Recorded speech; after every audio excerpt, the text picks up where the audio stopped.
सभी को मेरा नमस्कार। अब हम इस वीडियो में वाद्य यंत्र के बारे में पढ़ेंगे। वह वाद्य यंत्र जो हमारा शास्त्रीय संगीत में सबसे ज़्यादा उपयोग में लाता है वो है हमारा तानपुरा। लेकिन हम इस तानपुरा को पढ़ने से पहले हम थोड़े से वाद्य यंत्रों के बारे में भी एक बार चर्चा करते हैं। सबसे पहले हम क्या कहेंगे कि जो वाद्य यंत्र हमारे संगीत में प्रयोग होते हैं वो चार तरह के हैं। पहला है हमारा तत्वाद्य। तत्वाद्य क्या है? तत्वाद्य जो तारों के प्रयोग से हम यूज़ करते हैं। वो तारे कौन कौन से वाद्य यंत्र में होती हैं? तानपुरा है, वीणा है, गिटार है, सितार है। तो ये हमारे सारे क्या कहलाते हैं? तत्वाद्य। तो तत्वाद्य के बाद आता है हमारा सुषिर वाद्य। सुषिर वाद्य यानी इसके साउंड से भी हमें पता चल रहा है कि जिसमें हम हवा देते हैं, हवा भर के जिसमें यूज़ किया जाता है वो सुषिर वाद्य कहलाते हैं। जैसे शहनाई है, बीन है, हारमोनियम है, पीछे से हवा देंगे तभी हारमोनियम से आवाज़ आएगी। तो ये हमारे क्या है? सुषिर वाद्य। अब तीसरा आता है हमारा अवनद वाद्य। अवनद वाद्य क्या है? जैसे जो चमड़े से मरने होते हैं, जिनके ऊपर हम थाप देते हैं, वो क्या कहलाते हैं? तबला है, ढोलक है। तो ये क्या है? अवनद वाद्य। और चौथा हमारा आता है घन वाद्य। घन वाद्य जो आपस में टकराते हैं, जैसे मंजीरा है, आपस में खंजरी है, तो वो क्या कहलाते हैं? हमारे घन वाद्य। तो अब हम सबसे पहले चर्चा करेंगे हमारे तत्वाद्य तानपुरा, जो हमारे शास्त्रीय संगीत में सबसे ज़्यादा उपयोग में लाया जाता है। तो अब हम तत्वाद्य जो है हमारा तानपुरा, उसके बारे में चर्चा करेंगे कि तानपुरा जो है हमारा एक महत्वपूर्ण वाद्य है जो हमारा शास्त्रीय संगीत में उपयोग में लाया जाता है। इसे हम तंबूरा भी कहते हैं। तो ये जो तंबूरा है इसमें से कोई सरगम या गीत नहीं निकलता। इसमें अपने सुर को स्ट्रॉन्ग रखने के लिए, कायम रखने के लिए हम इसमें सा और पा की ध्वनि आती है, उससे मिलाया जाता है और जो हमारे सुर को बनाए रखता है ये है हमारा तानपुरा। तो तानपुरा संगीत का एक मूल आधार वाद्य यंत्र माना जाता है, क्योंकि हम आज के शास्त्रीय संगीत को हारमोनियम से नहीं, हम तानपुरा से यूज़ करते हैं। तानपुरे के साथ साथ जो हमारे राग में स्वर लगते हैं वो स्वर नहीं निकलते, लेकिन हमें वो सहायता मिलती रहती है कि हम बेसुरे ना हो। तो उन बेसुरे ना होने के लिए तो हम इन तानपुरों को, इसकी ध्वनि को हम किससे मिलाते हैं? पा सा सा सा। तो इन चार स्वरों से हम मिला देते हैं, तो हम इसकी ध्वनि हमारे कानों में गूंजती है। तो हम इसके साथ साथ अपने सुर को कायम रखने के लिए हम तानपुरे का उपयोग करते हैं। पहले क्या होता था कि तानपुरा की जहाँ उत्पत्ति हुई तो एक तार वाला तानपुरा भी आता था। धीरे धीरे इस पे तारों की संख्या 4 हो गई। तो जो आजकल हम प्रयोग करते हैं वो 4 तारों वाला होता है।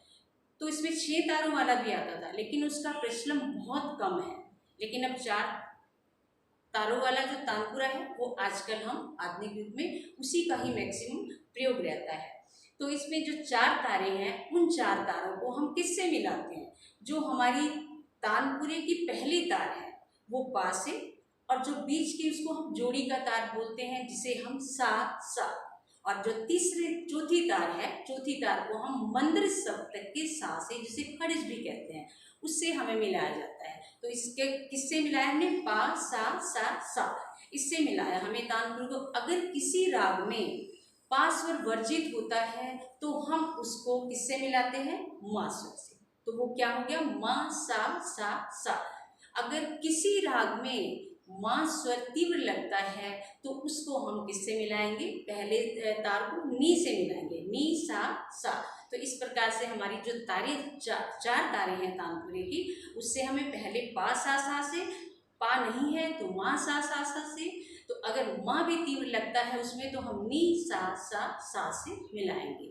तो अब आइए, अब हम तानपुरे के जो पार्ट्स हैं उस पर चर्चा करेंगे कि तानपुरे के जो विभिन्न अंग हैं, जिसके पार्ट्स हैं, हम इनके ऊपर चर्चा करेंगे। सबसे पहले हम ये देखेंगे कि ये क्या है। सबसे पहले ये क्या है? ये तुम्बा। तुम्बा जो अंदर से खोखला होता है, ये नीचे से गोल और ऊपर से चपटा है। जैसे आपको दिखाई दे रहा होगा कि ऊपर से चपटा है। और अंदर से बिल्कुल ये खोखला है। तो इसके अंदर से सिर्फ क्या है कि एक गूंज, तारों में झनकार उत्पन्न होती है। ये 4 तारे हैं जो इससे झनकार उत्पन्न होती है। और अगला है तबली। तुम्बे के ऊपर चपटे जो ये भाग है, ये जो लकड़ी का ऊपर चपटा भाग है, इसको हम क्या कहेंगे? तबली। ये है तबली और ये नीचे क्या है? जो तुम्बा। और इसको ऊपर ब्रिज के, इसके ऊपर इस पर ब्रिज रखा जाता है। ये ब्रिज क्या है? ये जो ऊपर छोटी सी ये तबली हाथी के दांत, आजकल हाथी के दांत की नहीं होती, ये प्लास्टिक की होती है, इसे हम क्या कहते हैं? ब्रिज। तो इसे गुर्ज या घोड़ी भी कहते हैं इसको। तो अगला पार्ट है हमारा डांड। ये तानपुरे का ये जो पूरा डंडा है, इसको हम क्या कहते हैं? डांड। जो किसके साथ जुड़ा होता है? ये तुम्बे के साथ। ये तुम्बे के साथ इसका जुड़ाव होता है, इसे हम डांड कहते हैं। और इसके ऊपर से तारे जाती हैं और तारे इसी के ऊपर खींची होती हैं। इसके बाद है लंगोट। जो तुम्बे की लकड़ी की पट्टी जो बनी होती है जिसमें तार बंधे होते हैं, ये क्या कहलाती है? लंगोट। ये है लंगोट। इसके बाद आता है गुल्लू। जो डांड और तुम्बे को जहाँ पे ज्वाइंट दिया जाता है, ये जो जोड़ा जाता है इन दोनों को, तो ये क्या कहलाता है? गुल्लू। अगला पार्ट है तार गहन, जिनमें से तारें निकाली जाती हैं। ये है तार गहन। तार गहन में जहाँ से तार निकल रही है वो है तार गहन, जिनमें से तारों को निकाला जाता है। इसके बाद आ जाइए आप ये खुटियाँ। ये खुटियाँ 4 खुटियाँ हैं जिनको हम इनके साथ तारों को बांध देते हैं और इनको कभी टाइट या लूज, अपने स्वर के अकॉर्डिंग इन खुटियों को हम लूज या टाइट कर सकते हैं। इसके बाद तारों के बारे में मैंने पहले भी बताया है आपको कि ये 4 तारे हैं। पहली तार, दूसरी तार, तीसरी तार, चौथी तार। पहली तार हमने 5 स्वर से मिलाई, ये बीच को हम जोड़ी का तार भी कहते हैं क्योंकि ये दोनों एक ही स्वर से मिलाई जाती हैं। और जो लास्ट है ये खड़ज यानी नीचे वाला स्वर, मंद्र सप्तक के स्वर से सा से इसको मिलाया जाता है। और इसके बाद आते हैं मनके। ये इसके नीचे जो तारों के नीचे ये मनके लगे हुए हैं, ये भी किस काम आते हैं? क्योंकि हम थोड़ा सा तार को और टाइट, अगर कर्णसुरा हमारा स्वर लग रहा है तो हम इसकी सहायता से, इन मनकों की सहायता से भी हम तार को थोड़ा सा टाइट या लूज कर सकते हैं। और इसके बाद एक धागा, आपको ये ब्लैक कलर का धागा नजर आ रहा होगा, इसमें धागा लगा हुआ है। इस धागे को हम क्यों यूज करते हैं? तारों की में झनकार पैदा करने के लिए। ये सूत, जिसको बोलते हैं सूत या धागा, ये तारों में झनकार उत्पन्न करता है।